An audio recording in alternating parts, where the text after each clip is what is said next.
मित्रांनो, आपल्या माहितीसाठी व्हिडिओ बनवत आहे. आपण मागील व्हिडिओमध्ये बेडरूम हॉल किचनला आपण वॉटर प्रूफिंग केले होते.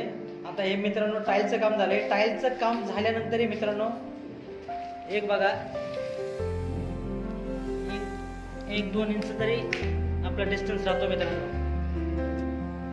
हे बघा, टाईलचं काम इथं झालेलं आहे मित्रांनो.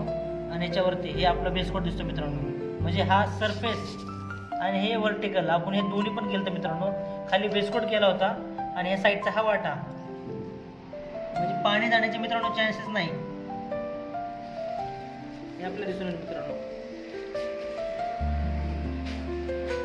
हे बेडरूम आहे, इथे आपल्याला दिसेल. याच्यामुळे आपल्या साईडच्या भिंतीला मित्रांनो ओल जात नाही. आता एक टाईल लावून झालेलं मित्रांनो. आपण मागील व्हिडिओ बघितले तर आपल्याला त्याचे बेसकोट दिसून येईल मित्रांनो. इथे पण बघा,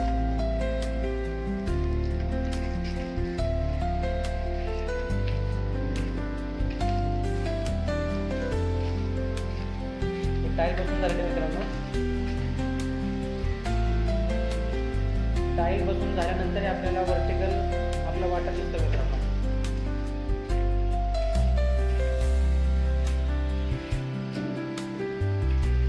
हे मित्रांनो आपल्या बंगलोचं काम चालू आहे मित्रांनो.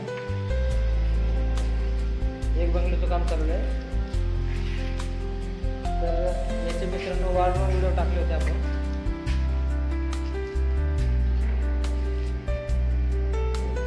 आता खालच्या फ्लोअरला आपल्याला दाखवतो मित्रांनो.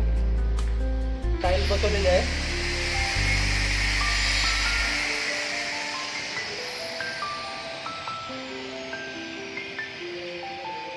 आता इथं मित्रांनो स्कर्टिंग नाही लावलेली. हे आपल्याला दिसून येईल वर्टिकल कसं आहे ते.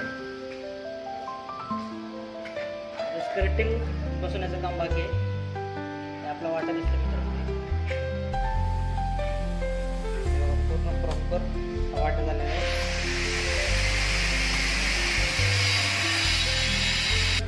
इथे आपल्याला दिसून येईल मित्रांनो, टाईल बसवल्याच्या नंतर एक 6 इंच वाटा आपल्याला वर्टिकल दिसतोय मित्रांनो. हे बघा, आपल्या किचनही दाखवतो.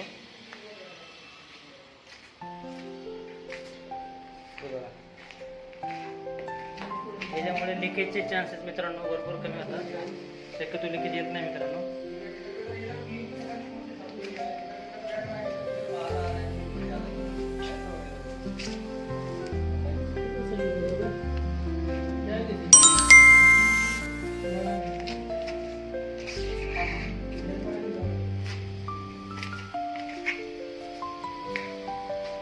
धन्यवाद मित्रांनो.